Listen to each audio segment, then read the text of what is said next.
Thank you for listening to Comics for Fun and Profit. This is Kyle with your sneak peek at next week, episode number 368 for comics originally releasing March the 8th, 2017, week 2 of 5 for the month of March. Drew, we're going to get into what's coming out in our local bookshops, the books we got to be reading, the books we got to be buying, and the ones we got to be picking up, 2 or 3 extras just for collection purposes, flipping purposes, and just to maybe subsidize some of this money we're spending on comics, Drew. But before we get into what's happening, Drew, we got yet another iTunes review. Very nice, very nice. So this one comes from RSL30, who left us one on the last day of February. He says, I came back to collecting with DC's Rebirth, and this podcast has been a great way to come back up to speed. It helps me plan out my purchases, including variant covers to look out for, and the entry points for ongoing new series. This is now the podcast I look forward to most each week. The hosts are fun to listen to and don't waste your time with 20 or 30 minutes of irrelevant opening banter that many other comic podcasts tend to dwell on. Even though I try not to speculate too much and just collect for fun, I love the episodes where they break down the previous month's sales data. It's a fascinating side of the hobby. Keep up the good work, and thanks for a great podcast. So, thanks so much, RSL30. Wow, so he started like in March or May when when Rebirth start? Rebirth just started.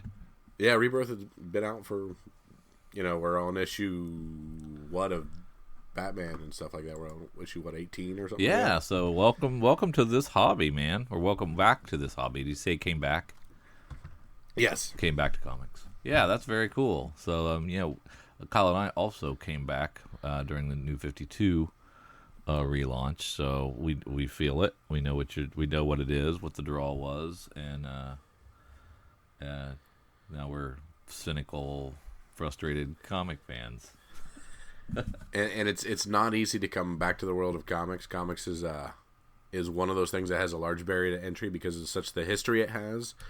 You always feel like you've missed major things in continuity with characters, and when you think you know something, somebody always comes out and go, actually, Crisis on Infinite Earth. Yeah, that's actually pre-Flashpoint, and if you get a lot of that crap. So, drudge through, power through that, and just power on and push on, because there's a lot of things being written for simply today's audience that aren't steeped in quite a bit of continuity, and that's something we gravitate towards. That's kind of the reason, like, we see certain authors like Tom Taylor, who, when they're able to write outside the bounds of continuity, same thing with Max Landis and his interpretation on Superman, when they don't have to really just stick to that, we see a lot of people doing good things outside that. Yeah. Not if you do know all that, enjoy. Yeah, I was gonna say that's kind of a bonus if you know these little inside things and have that history. Yeah, but don't let anybody beat you up, because there's tons of good stuff. Speaking of tons of good stuff, we got some listener mail. Hey guys, if you had a Walking Dead #1 CGC 98 right now, would you sell? How much would you sell it for? When do you think the book will reach its ceiling, or has it already? I am already super jealous of anyone going to Emerald City Con. We should probably break this up. She's got a couple. Going to Emerald City Valiant, we'll have Knack the cosplay cat there. What? If I was rich, I would totally be there. Great podcast as always, totally makes my job 1,000% less boring. From Julie. Nice, thank you. Okay, first and foremost, if you have a CG Seed or CBCS 9.8 of Walking Dead #1, sell it. I say sell it. How much do you sell it for? I say $4,000 to $5,000. It might be, maybe four. Four is probably the number to put on it. And if you can get 4,000, I just don't think the show's going to be around forever. I don't know if it can keep going, and once the show is gone, is that going to still be a key? That I don't know. Kyle, do you think it will always be a key? Is it a key now? Is it even a key now? Yes, it's always a key now. It's always one of the most beloved. But I think it will only go down, and it's inherently linked directly to the popularity of the TV show. So I would be a person who would sell sooner rather than later. So it is not like a Hulk 181 where you invest now and it will only go up. No, because Hulk is continuing to be written in additional comics. When Walking Dead is over, we're not going to continue to write about Carl. We're not going to continue to write about Rick. He's not spun off into other things. So his life is just this. Gotcha. You don't. Yeah, it could be movies though. No. Okay. I'm saying no. All right. Yeah, I'm probably. But yeah, this is something that if I've seen people are putting 9.8 CG seed up for $3,400 or something. I say if you can get $3,000 out of it, you do that. I think you hold out for 4. Obviously, you put it up for 4, and then let your own druthers be your guide. Yeah. With an or best offer. But I could see the temptation to say, this is money in the bank, and this will only go up because I have sold many key issues that I've had seller's remorse about. So we were going over when talking about grading things. I was making small jabs at you and, hey, maybe you could spend in your Spider-Man 3. Oh, I'm sorry, you don't have that anymore. No. Hey, how about that perhaps you could send in that Werewolf by Night. Oh, it's gone. You don't own that anymore. No. That's the thing about liking to sell things on the secondary market. You always at some point go, crap, why did I sell that? Yeah. Kyle's contemplating a list of things to get pressed and sent to the grading place with our good friends at Cowabunga, and he was kind of putting together a short list, and he has a bunch of cool things to choose from. And my stuff is dwindling, so I had a little bit of seller's remorse there. Not sailors, sellers. She says, I am also super jealous of anyone going to Emerald City Comic Con, as am I. It looks like a cool con. Valiant will have Knack the cosplay cat there. Kyle will be drooling over that. Absolutely. Yeah. Sounds adorable. But Julie, thanks again for the feedback. Emerald is one of those I'd like to go to, but that's probably after San Diego bucket list type of show, because that's a long way for me from here. I'd still like to go to Heroes Con. I'd still like to go to New York. So check all those off. I got kind of an ah man the other day because you and I were banting about the Indiana Comic Con was very similar to C2E2, so we were choosing C2E2 over that. And then I just saw that Jessica Negri was going to be at Indiana, so I was like, well, crap. Yeah, who is that? That is the super sexy cosplayer. That she's really personable. She does a lot of video game stuff and a lot of YouTube stuff as well. And she's on a lot of different podcasts and stuff that I like. She crosses over, so she's probably the most recognizable and popular cosplayer, at least in my small world. Oh, okay, that's cool. Yeah, it's like the week before, isn't it? Yeah, it's really close. Okay, we get something from Jason. Hey, thanks for mentioning that 25th anniversary Image blind box. I'm not going to get it, though, because that's way too expensive. But something about the 500 blind chase boxes that's supposed to have a reprinted Negan origin story, that bugs me. Here's my 2 cents. It's sad because Image is not making these 500 boxes that special. At a cost of $125, it's a reprint of Negan's origin that's currently available in the Image Plus. I'm sure you can still pick those back issues up cheap somewhere. I think I saw them on DCBS's website. Yeah, they're still available to order. It's only the first 24 pages of the story. I just hit a button and lost his letter. Hold on for just a second.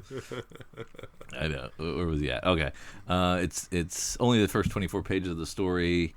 And I'm sure Image will repackage Negan's complete origin and sell it in shops next year, or reprint the last 24 pages. He's saying there's 4 pages in each issue.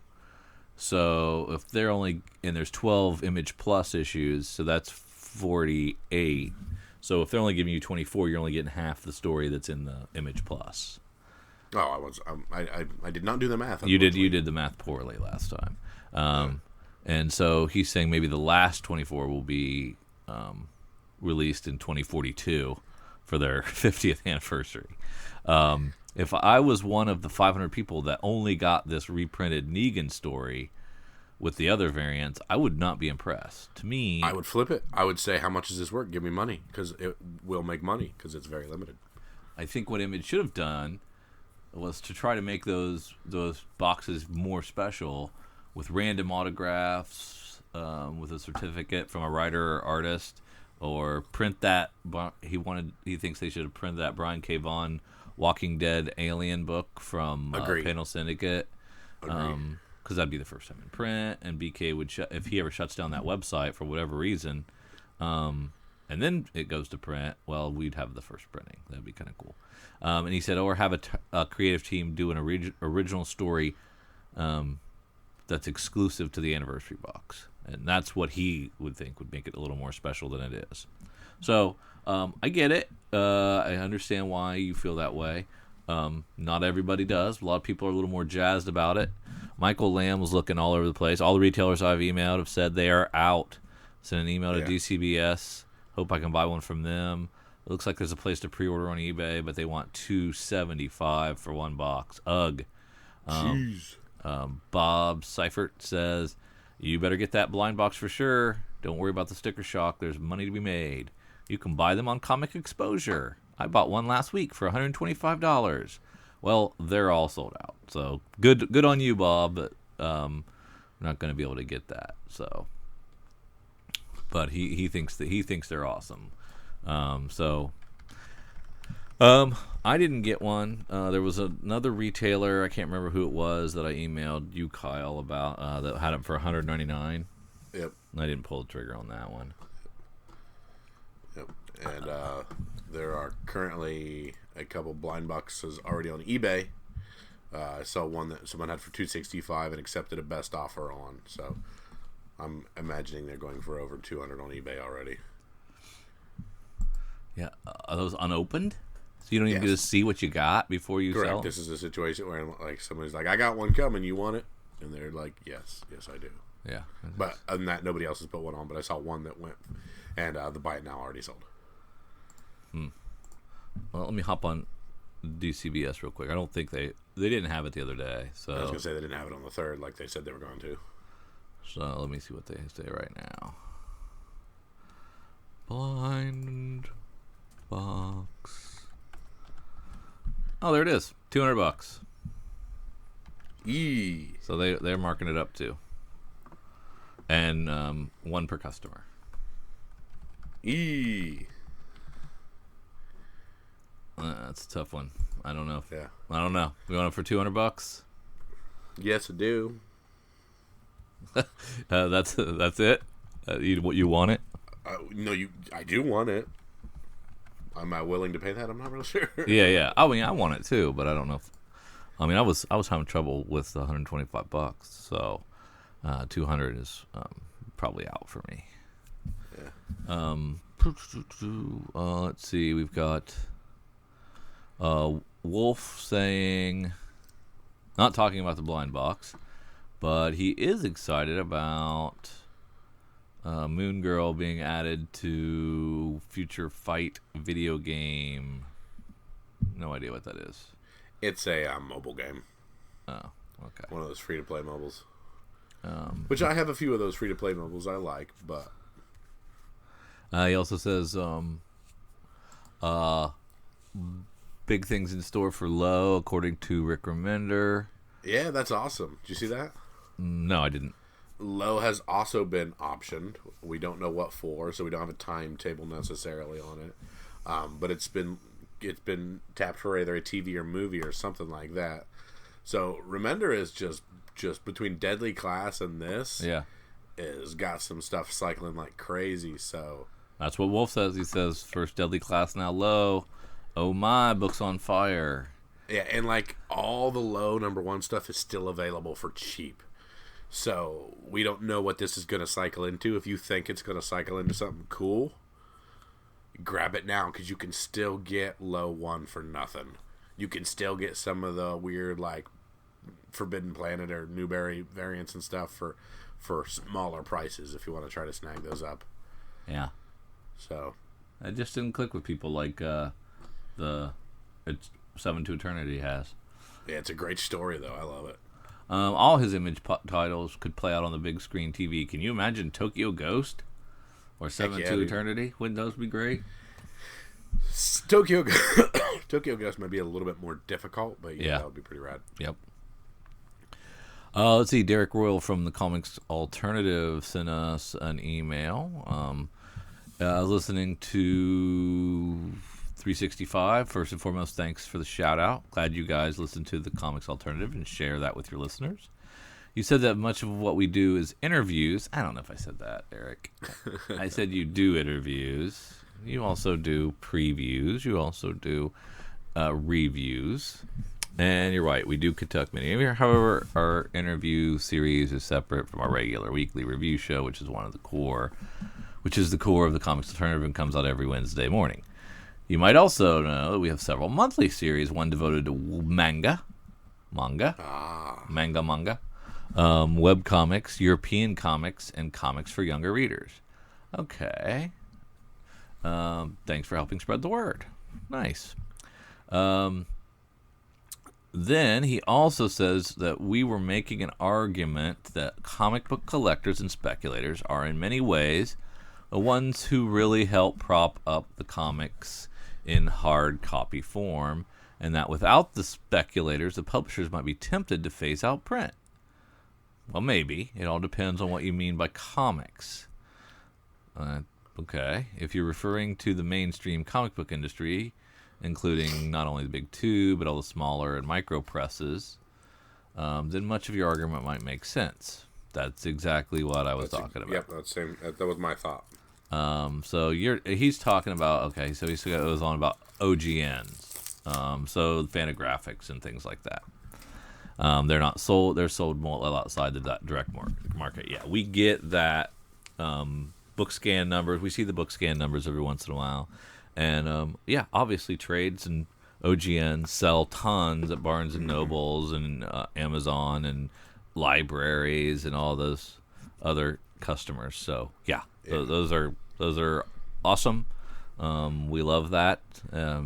But the floppy comic is what I'm referring to. And I'd hate to lose the floppy comic, even though, you could probably just go to trade an OGN and not miss much, but I still like the floppy.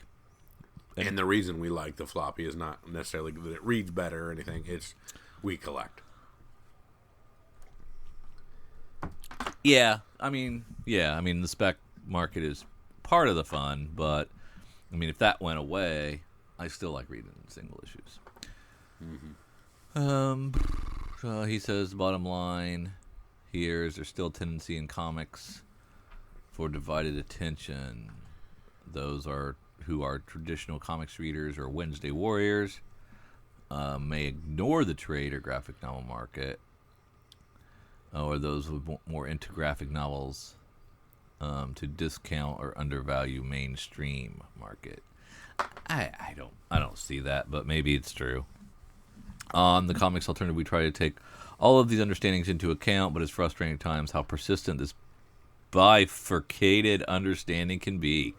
Thanks for letting me pontificate. You can get more of those big words at the Comics Alternative. Now 17 times monthly with all those shows. So check that out. Michael Lamb says, Eternal Empire looks great. Definitely pre-ordering. Normal sounds interesting. It has spec potential because it will be a low print run. It just seems like Animosity is the only Aftershock title that has caught on fire in the secondary market so far. That's probably true. Kyle, we are still waiting for your spec-ready episode. I believe he's referring to my bonus episode of some previews picks, 14 previews picks of various publishers for the April order cycle. April previews, yeah. So Kyle, where's your episode at? I don't know. My brother sprung on me. Hey, I recorded something last night. You may want to do one as well. So I will finish my scouring of the previews. We probably should. We should have done that together. We should have, but somebody didn't wait. Or didn't even broach the topic in all reality. Well, it's tough for us to get together more than once a week. Very true. Our schedules are very different. I am significantly older and go to bed much earlier than Kyle, so it's tough for our cycles to line up. If that doesn't wait, our cycles need to sync up. I don't think we have cycles that you know what I meant. Our free time doesn't really line up sometimes. Yeah. But yeah, so some of these things maybe we can do them separately. Maybe Kyle will get to one of those. We'll see. And the March previews is for the May release. Yeah.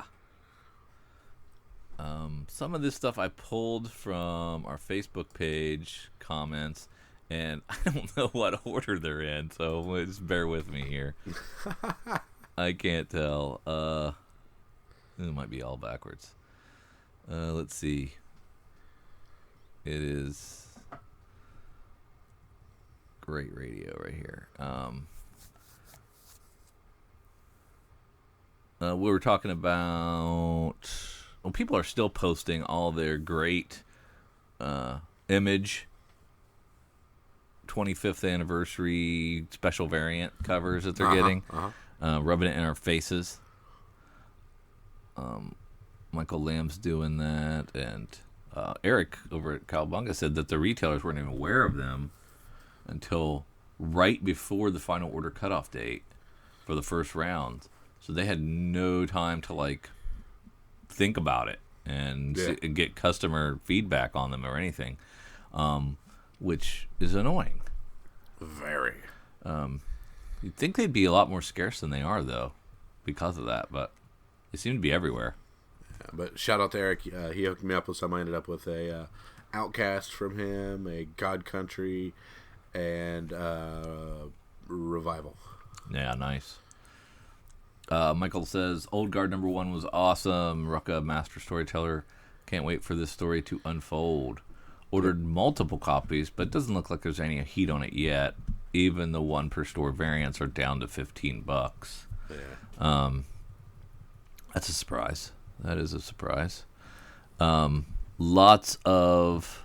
Come on, what's that link doing there? Lots of names being thrown out for who could play Nightwing in the DCU. What do you guys think would make... Who do you think would make a good Nightwing? From a spec point of view, would it be a good time to get Tales of the Teen Titans #44? Or... I already have it. Sell it. Well,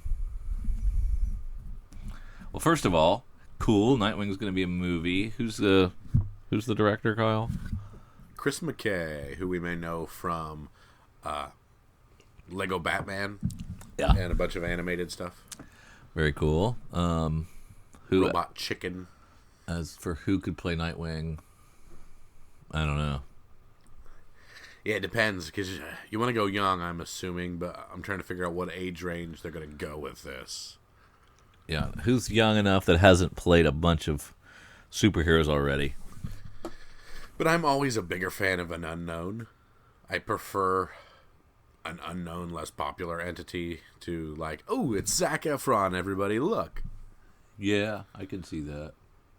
Yeah, you definitely don't want an older person playing this role because it just wouldn't work. Because who knows who Batman's going to be in a couple years. Yeah. And we'll need to be able to play them off of each other. So, man, I don't because Nightwing originally goes to the Teen Titans when, Dick Grayson starts to go to college, decides not to go to college, does the Teen Titans thing for a while, and then spins off into it. So you're looking 20? Yeah. Or do you want to do a couple years down the road? I don't know who that age range of actor is. So, yeah. Could be. Yeah, I have no idea. I don't know who those people are. Yeah, there's a lot of people that would be good for it, but they're in their 30s or their late 20s, and I'm just like, no. Too old. Yeah. So we'll have to do some digging on that and get some creative casting going. As far as Tales of the Teen Titans #44, probably a ship has sailed. It's what, $100 book now? You can get it for less than that. You can get the graded there about that at the moment. They haven't. Well, they're more than that. Might be the time then. I think it might be the time to I was buy. gonna say it's moving around a lot at the moment. I think you can probably still find some bargains, but I might, if the market goes up anymore, I might get rid of mine. That doesn't seem like enough to get rid of it yet. Yeah. Maybe there's a ton of them. Yeah, right now people are asking for 60 raw, 300 graded. Yeah. Let's see. He's finishing his February order, and the new series, Redneck, from Donny Cates, who did God Country, is coming in April. It's about hillbilly vampires, and he's looking at that for potential spec value. Can Spec Lightning strike twice in just a couple of months for the same creator? I think so. Oh, yeah. I think that's possible. Let's see. He said, he had also had some blind box information. Midtown starts their pre-order, and it's $200 per box. He's holding out to see what the DCBS discount is. Well, there is no discount. It's a markup to $200. Yeah. And so the retail, he's saying the retail is $250. So there you go. He also wants this Emerald City Comic-Con variant for Old Guard. Lots of cool variants will be at the Emerald City Con, which is always cool. Definitely a cool bit of information. And you're not gonna believe this, but after delays, we've got February numbers already. So just churning out now. I think they're just gonna basically skip the 2016 numbers and not even do those. So maybe that's fine with me. I mean, we already guessed based on historical data anyway. Yeah. And that's fine. But we kind of already knew what was going to be number one, right, Kyle? We had heard from the Image people that Walking Dead 163 was going to sell $750,000. So it was kind of a foregone conclusion who the number 750,000.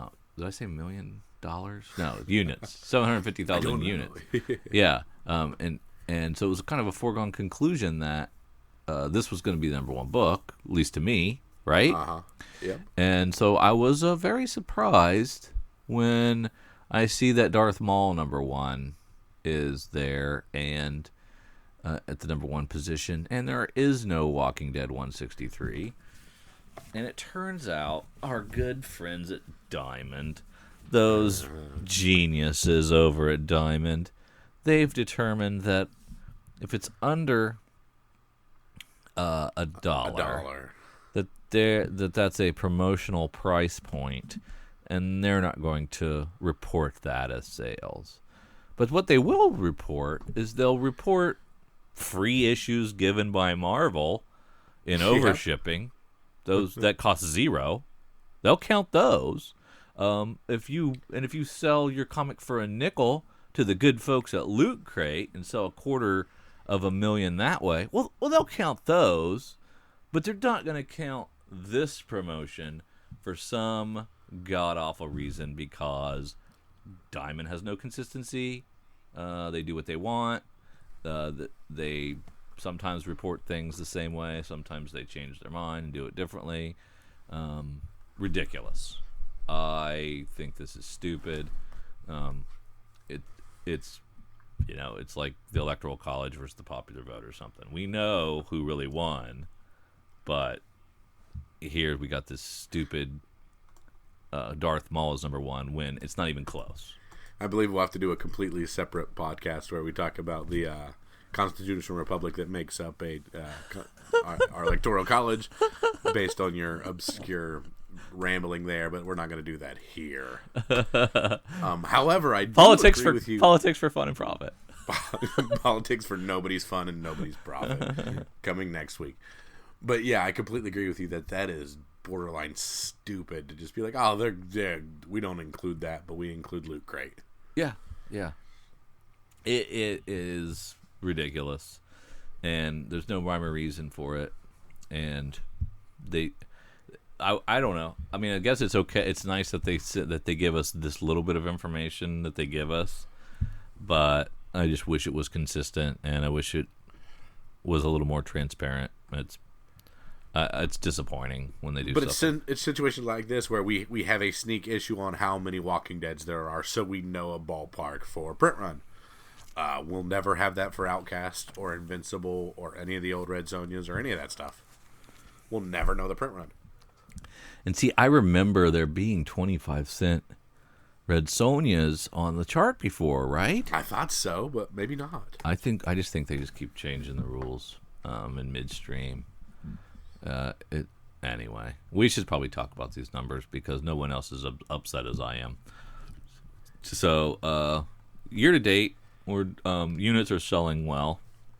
We're up 12% in number of comics sold, which is over 2016, which is good. Dollars are down by 2%. I think that can easily be explained by the $2.99 price point of a majority of DC titles. For the unit share, there's a razor-thin difference between how many Marvel are selling and how many DC are selling. And they are reducing DC's numbers based on returnability of titles still. And they are counting Marvel's overships erroneously, in my opinion. So I think once we get that figured out and that all goes away, it's still very close. Oh, yes. Right now it's Marvel 33.6% to DC's 33.5%. So it is really, really close, like a tenth of a percentage point apart, and that's pretty crazy. Now, dollars, of course, is a big swing, about 8% difference. Yeah. And Image had a huge increase in unit shares of 18.1% of the units shipped. So that's more than double what they have been shipping. So I guess they're counting The Walking Dead there. So sometimes it counts, sometimes it doesn't. And Marvel shipped 140 books last month. Yeah, they really shipped a ton of comics. 104 comics alone, and in the 36 trades and such. So I thought 97 was a lot last month. I think 104 is crazy lot of comics. That is just nuts. Image sold 46, DC sold 82, shipped 82. That's a lot for DC even. Yeah. And the Image is a healthy number with 46, I think.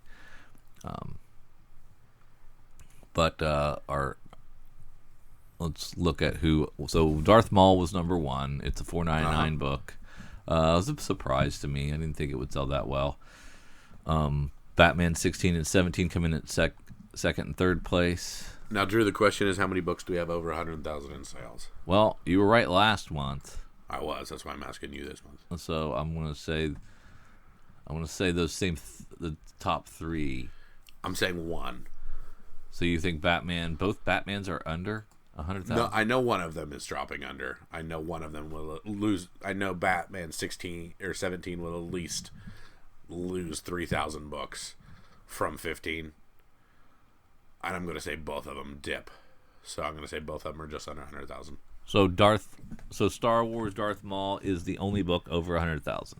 That is my guess. Okay, I'm going to give the top three still over. Cool. And since the Justice League of America was reduced, nobody knows exactly. Somewhere could be 10%. So Comic-Con says 10%. I've heard other people say 20. I'm thinking 10% makes the most sense. But so Super Sons and Justice League of America, number one, they were at 4 and 5, but their numbers were reduced for returnability. So what are you gonna do? So over or under 140,000 for Darth Maul? Under. I'm going over because in 2016, Poe Dameron at $4.99 was 175,000, and Han Solo number one was 159,000. Really? for their number ones. So I am saying this one's probably going to skirt in since it's a lower month at around 150 on the dot. I just can't imagine it being that high, but I think he's a cooler character than Poe Dameron. yes, I agree. But it was crazy Star Wars frenzy at the time when that came out. Closer to it, I would think. Yeah. Let's see. We have Walking Dead 164, which does get its numbers counted at rank 6. All-Star Batman 7 comes in at number 7. Star Wars 28 at 8. Justice League of America Rebirth comes in at number 9. And Justice League comes in at number 10. So we got a whole lot of Justice League up there, a whole lot of Batman, and a whole lot of Star Wars. And yep. Walking Dead and Super Sons kind of outliers there. I'm happy about the lower number on Super Sons because I think that book could have a long tail. So the fact that it's not an overprint is a good thing in my mind. Because of the introduction of their arch enemy, or why? Yeah, and just that I think if those characters continue to do something for any length of time or end up in something else together, I think this will be a book that's like, oh, you need their first team-up book. It's this, because it's neither of their first appearances, of course. Well, when Jonathan Kent's wasn't that long ago. What was issue was that? Was that Superman issue? Superman Convergence number 2, or, there's a couple other things like him first in the suit at the end of the Lois and Clark run, or the beginning of the Lois and Clark run. Okay. So there's a few issues you want for that, but I think it's known as Superman Convergence issue 2 is your first Jonathan Kent.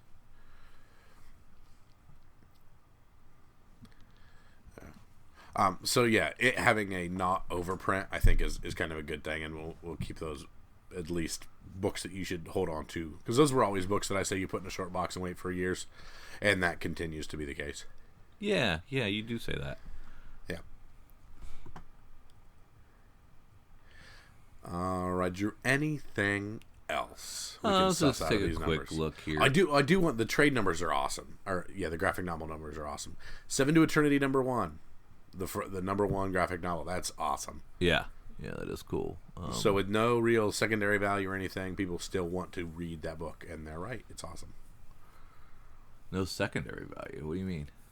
People don't collect a $10 trade to resell it and secondary market it. Oh, yeah, because it's good. Yeah. Snot Girl's doing well, too. I'm happy with that.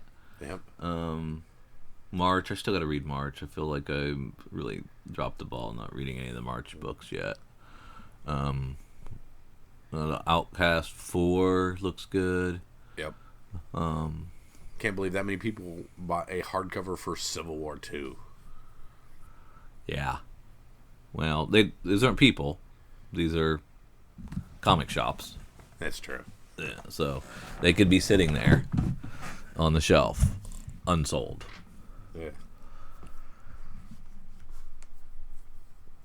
Good stuff. Yeah. I don't have anything else, though. Those numbers, surprised the numbers came out like they did. And as early as they did, and showing what, or more popularly, what they do not show for those ones. So, Drew, let's take a moment. Let's head on over to previewsworld.com. Let's find March 8th. Again, there are 5 release weeks in the month of March. This is week number 2, so either week number 3 or 5 will probably be the week that many publishers take off, so just an FYI. But, Drew, let's start where we always start, in Dark Horse. Another awesome issue of Harrow County, the 21st issue, and 4th issue of Lady Killer by Joelle Jones. So good stuff there. That's it. I just wanted to look at that cover for Joelle Jones, Lady Killer 4. All right, cool. All right, Drew, if that's all we see in Dark Horse, we're not too much on Hellboy, so we don't have a whole lot to say about Hellboy and BPRD 1954 Ghost Moon number 1. If that's your bag, it could be cool. All right, let's head on down to DC. It's Action Comics 975, and they're just getting geared up for what's going to be a crazy 1000th issue here in about a year. Yeah. So they're going to do a special oversized 975th issue. with more on the Clark Kent mystery, and there's some Jonathan Kent tie-ins to this, and it's going to do some kind of there's like a variant thing that's going on where they're going to tie Superman and Action together in like a vertical image, like a connecting variant. So all four of those will be connecting, which would be cool. Maybe, I don't know. Drew, I'm gonna dip back into something that I didn't know I was gonna dip back into, and I'm gonna talk about New Superman #9. Oh wow! Of course, the first, that's your Chinese Superman, as it was called. Mm-hmm. With issue 9, we start Coming to America Part 1. The new Superman is coming to Metropolis. Our young hero's newfound fame has attracted the attention of the last person he would have wanted, Lex Luthor. Now Lex is going to take Kenan on a mission to track down a mysterious villain stalking LexCorp. And if the pair want to find the culprit, they'll have to go through the Chinese Triad gang. But trouble in Metropolis means catching the attention of the Man of Steel. So we're going to get Superman and the new Superman there first together. So I'm curious about that enough to jump into this and see where this is going to be after the introduction storyline. Okay. Although I'm doing it begrudgingly because it's $3.99 and it shouldn't be. Oh, it's the one. That's down to once a month, right? Oh no, it's labeled $2.99. I thought that one was jumping to $3.99. Maybe not yet. Well, I'm surprised it's still going. I thought they would have canceled it by now. Yeah, I'm still kicking. We got a new jumping on point for Flash 18. It's Sins of the Father Part 1. With his superhero career finally underway, Wally West must learn the truth about his father, Daniel West, the long-lost villain known as Reverse Flash. To retrace his steps, Kid Flash and the Flash must travel to the most dangerous place in the DC universe, Belle Reve Prison. Still written by Josh Williamson, with art by Neil Googe, and a cover by Carmine D.G. Domenico.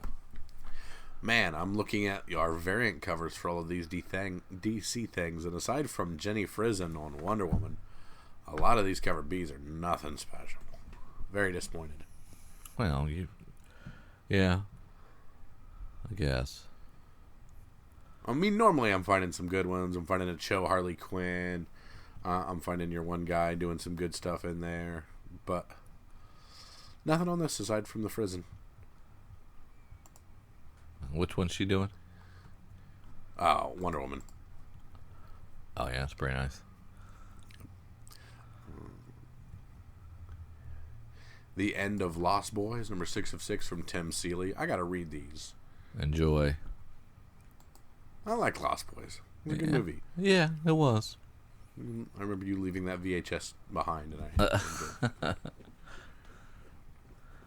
All right, Drew, let's move on from DC and see what we got in from IDW. Oh, my goodness.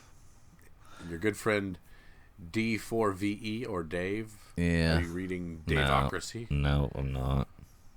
Neither of you have been bitten by the Micronauts bug or the ROM bug or the Star Trek bug.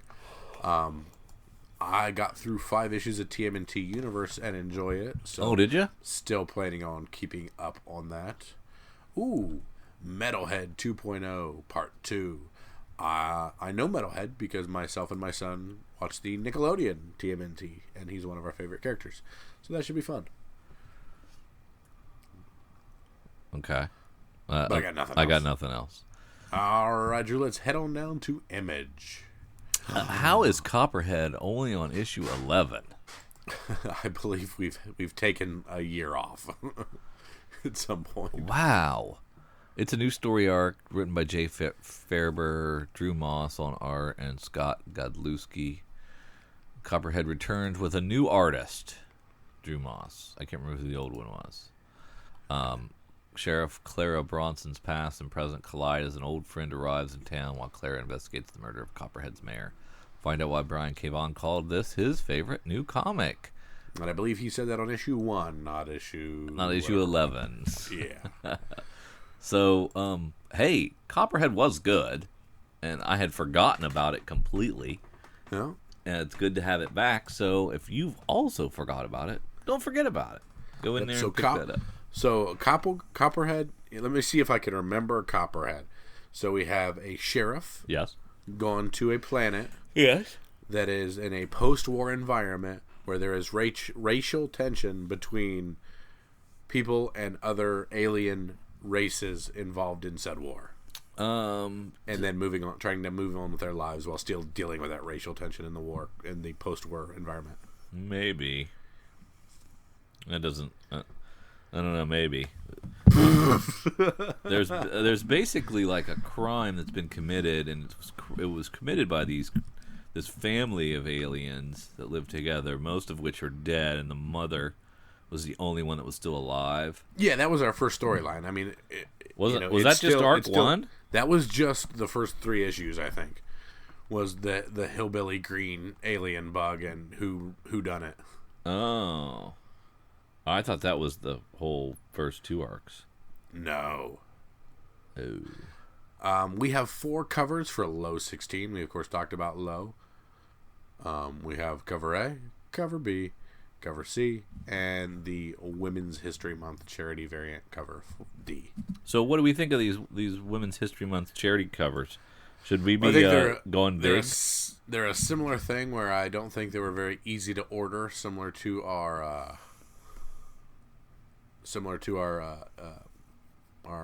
what the heck, our anniversary covers, our homage covers.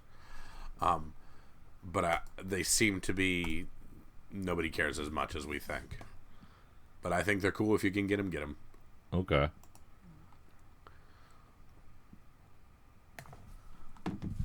Yeah, and I don't see any real big names on them.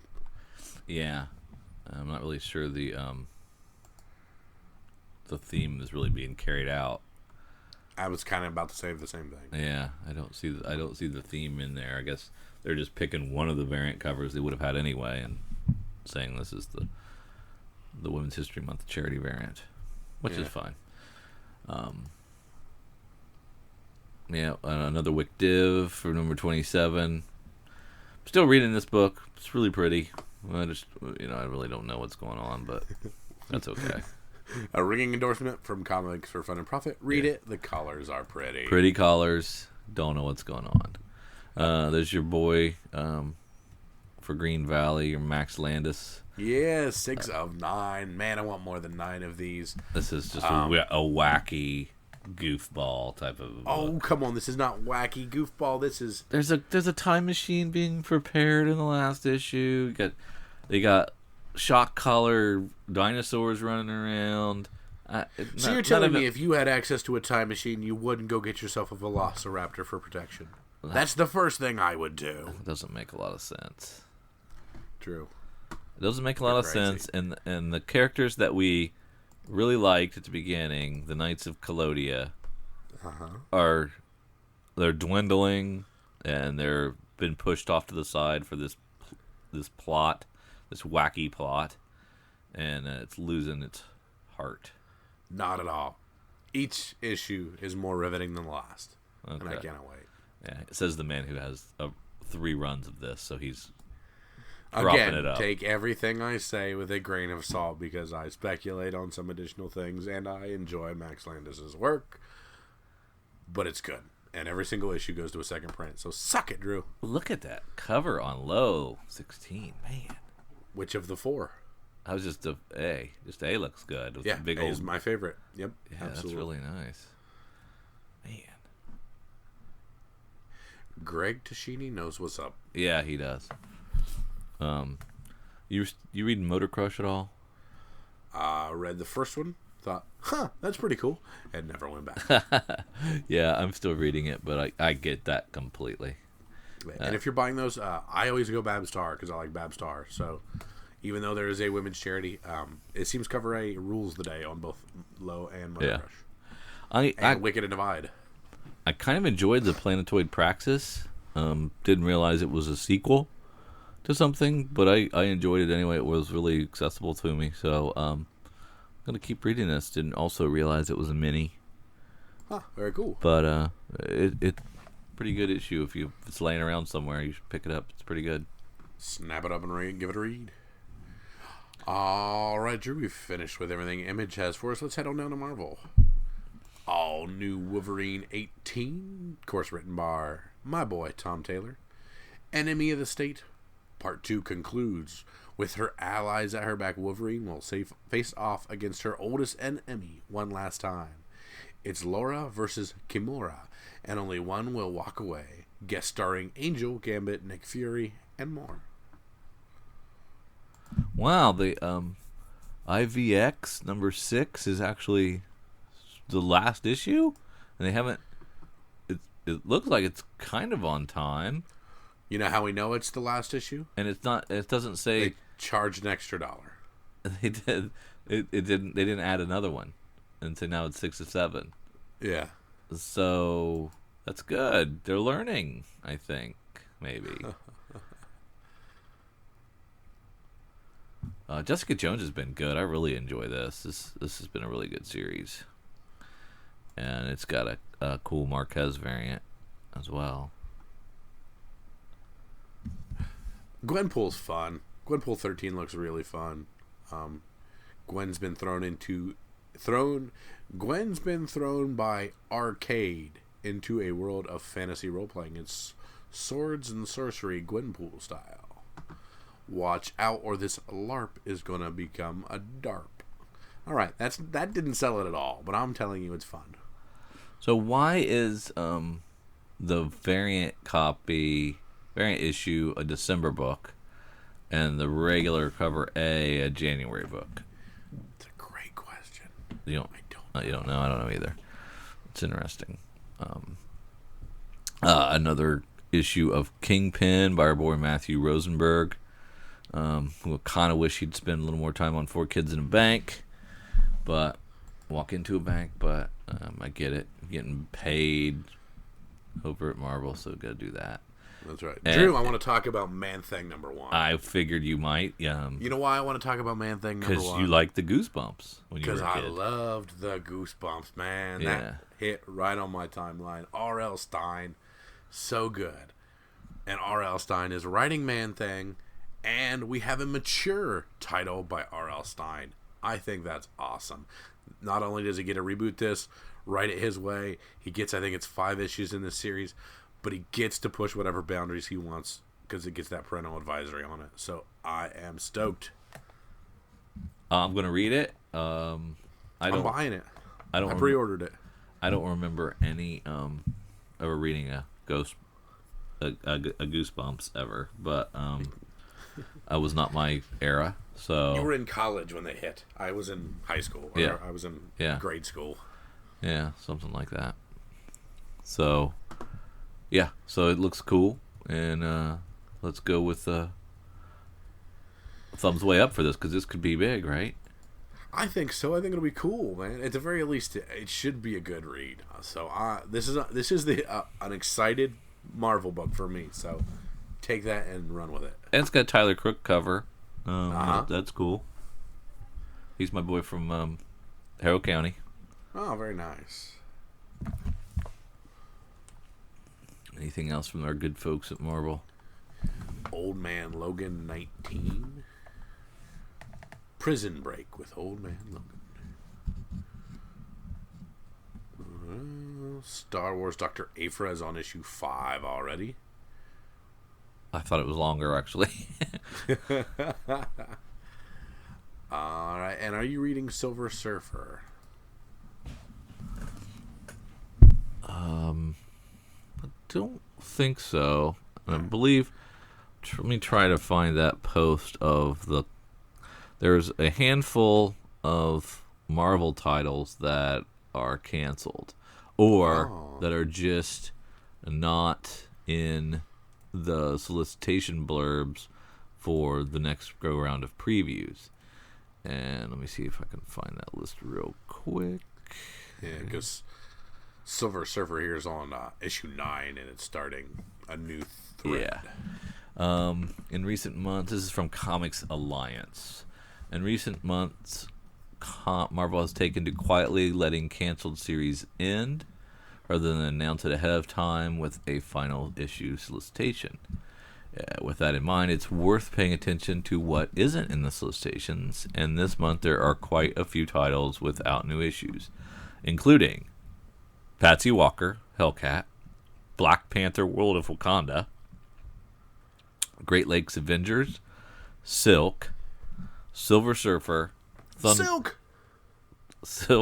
Surfer, Thunderbolts, Gamora, Deadpool, and the Mercs for Money, all without new installments in May. And of those, we have heard Hellcat and Silk are confirmed ending. While while Robbie Reyes will cameo in the surviving Unbelievable Gwenpool, it looks like Ghost Rider might also be finished too. So, people upset about Silver Surfer. They're upset about Silk. They're upset about Thunderbolts. I don't know if there's a lot of outcry for any of the other stuff. But, I think, Silk, of course, is the one that stands out to me. Yeah, and I hope that's just because they're going to reboot it and do something different with it. I hope they don't lose that character because it's a great character that just hasn't been written well. And I blame Spider-Gwen for that. Yeah, I mean, it was a great idea. And the best part about it was those first 4 issues or so when they redid Spider-Man and Peter Parker had that uncontrollable attraction between the two of them, and they were like, they were so it was like a will they or won't they kind of situation, and they just kept getting in each other's circles, and they were falling for each other. It was really awesome. And they were feeling out each other's powers. She's faster than he is. She can do this with her webbing, but he's more into this and this, and it was. And then they dropped that completely. Boom, gone. And then it's never been the same for me since then. Nope. There were a couple crossovers with Spider-Woman and Spider-Gwen, and where they went through back in time or whatever. Yeah, and that was kind of fun, but it never really reached that early stuff that I liked. So I hope they can get back to it. Otherwise, sorry about Silver Surfer. I know a lot of people like that. Thunderbolts was a lot of folks. People like that. I did not. The only thing I will be missing off that entire list would be Silk, and I wasn't even loving it lately. So and like we say, a lot of people. I think the problem is not a lot of people. Not a lot of people. No. Yeah, you're right. Exactly. Anything else from Marvel, Drew? No. Let's head on down to our small-isher publisher. Small-isher. Let's just head down to our smaller publishers. Mm-hmm.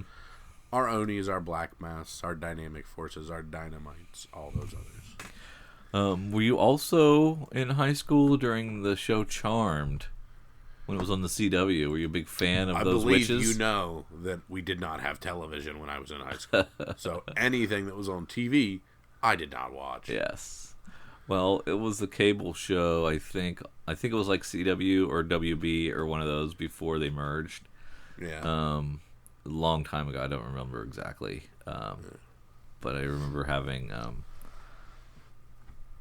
can't remember her name. Alyssa Milano. Alyssa Milano, yeah. I know where you're going. Yeah. So that was worth the price of admission for the witchcraft show, right there.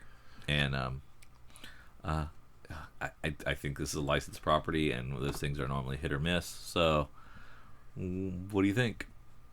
Yes, and I like the photo cover. Okay. I looked at these within the previews. I didn't order one, but I liked the group photo cover. I like the Phoebe photo cover. Yeah, Phoebe photo cover is a good one as well. Let's see. What else is here? I'm going to talk. Can I talk for just 1 second? We have Alexander Hamilton one shot from Antarctic Press for $3.99. Okay. Alexander Hamilton. His name was Alexander Hamilton, and there's a million things to know about the man who began our financial system. A tale of one of the most influential founding fathers, brought to you by Eisner-nominated artist and writer Rod Espinosa. I don't have a page count. I don't have anything. But of course, the musical Hamilton went pretty big, and Pretty big. Just curious. Yeah, pretty big. You and I aren't necessarily plugged into Broadway, so I didn't feel like giving out what I thought of it. Well, I could be into the Broadway. You don't know. You could be. You don't know. I do have performing arts apologize. series tickets. I am a series regular. Off Broadway. Off Broadway. Yeah. I always called Drew Catco in high school. I didn't know what that meant. Really? Yeah. A lot of Assassin's Creeds. I think just like the video game series, they flooded the market a little bit too much and burnt everybody out on all of them. From Boom, we have Grass Kings #1, another Matt Kent book. This time with art by Tyler Jenkins. And Tyler Jenkins is the guy that does art on Harrow County. I don't know. Is Tyler Crook also do? I don't know. I don't know who does art on Harrow County, I guess is what I'm saying. But anyway, this is no. Tyler Jenkins is Peter Panzerfaust. I thought he was. It is. So Tyler Crook is Harrow County, and I'm going to go take a pill. What is wrong with me? Anyway, so this book is called Grass Kings. It's from Boom. It's the #1. It's written by Matt Kent, but he's not drawing it. So if you don't like his scratchy art style, which can turn some people off, check this out, which it looks a little prettier, so a little more polished. And this is a mystery series, a rural mystery series, chronicling the tragic lives of the Grass Kings, 3 brothers and rulers of a trailer park kingdom, a fiefdom of the hopeless and the lost, of the desperate poor seeking a promised land.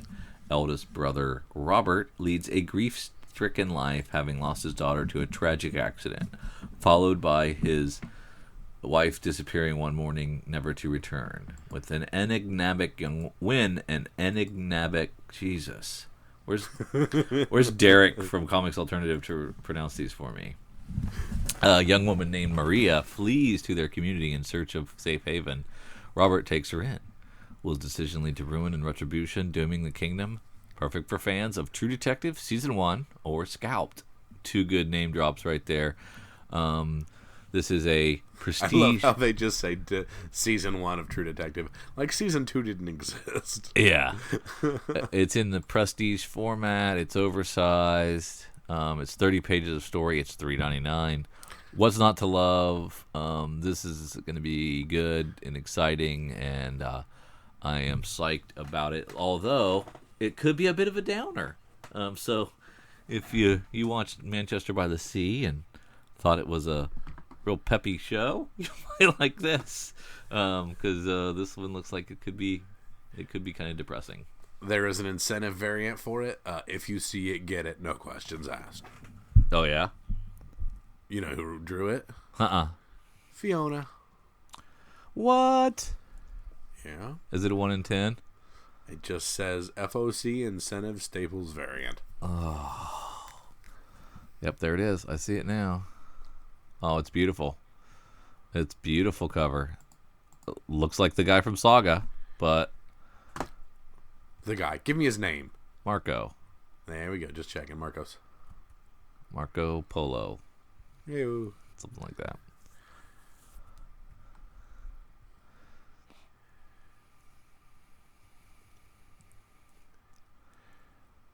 Nancy Drew Hardy Boys #1, Drew. Now, I was into the Goosebumps, and you were a big Nancy Drew guy, right?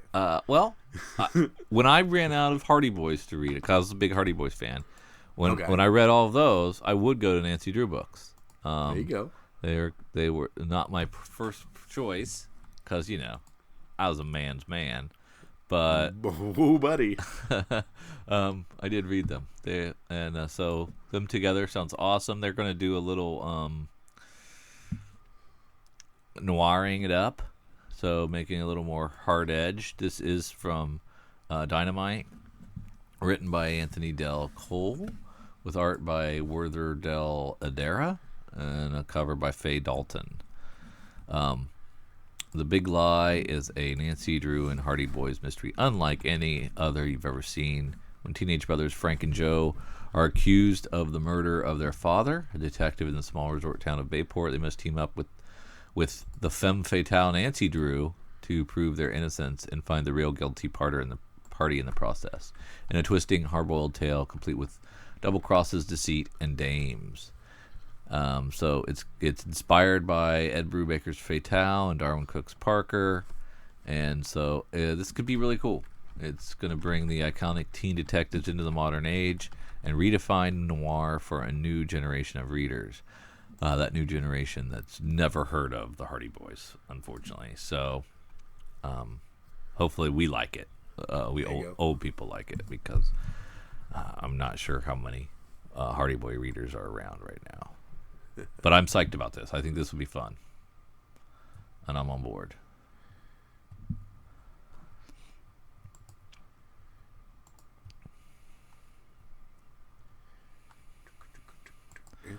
Let's see, we got something called Red Line.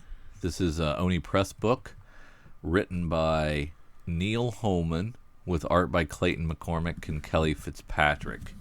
It's on Mars in the near future-ish, it says. A bomb takes out a city block on Harrison Station. The media rush to blame the local terrorists, i.e. aliens. However, Superintendent Denton Coyle has a feeling that it may not be so simple. Or maybe that feeling is Coyle's hangover gut bomb. It's unclear.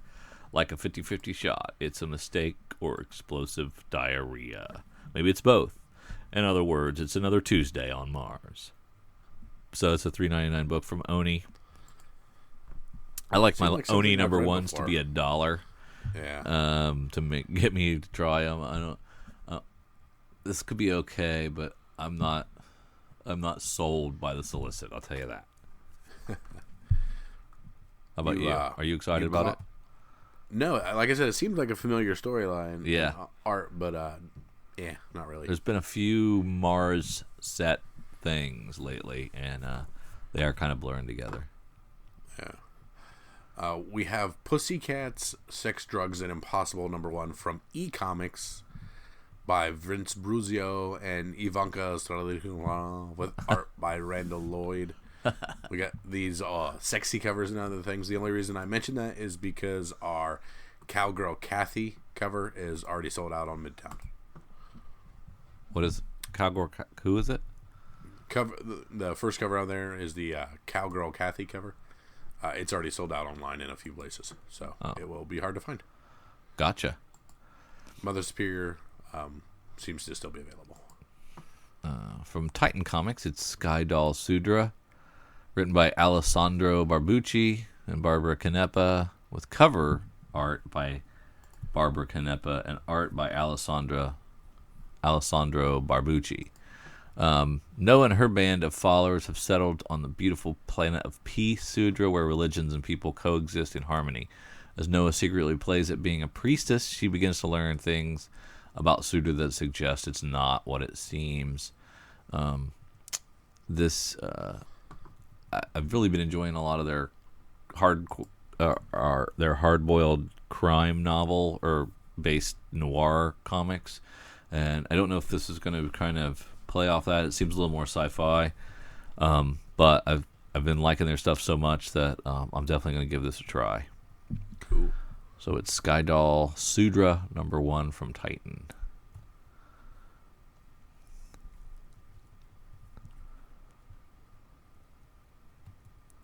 We've got the very tiny publisher Amigo Comics, who's doing Street Tiger #1. It's written by Ertito Montana with art and cover by Ertito Montana.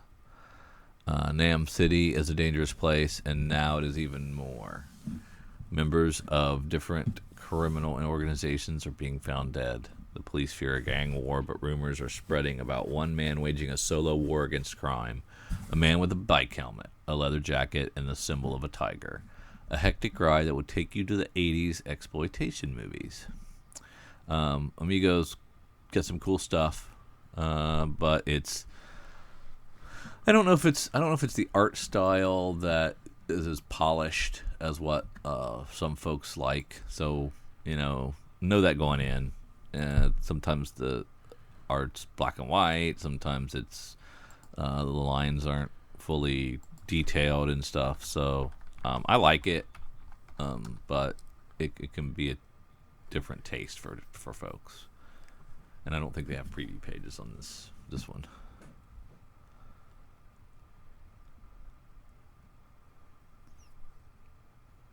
Anything else, man?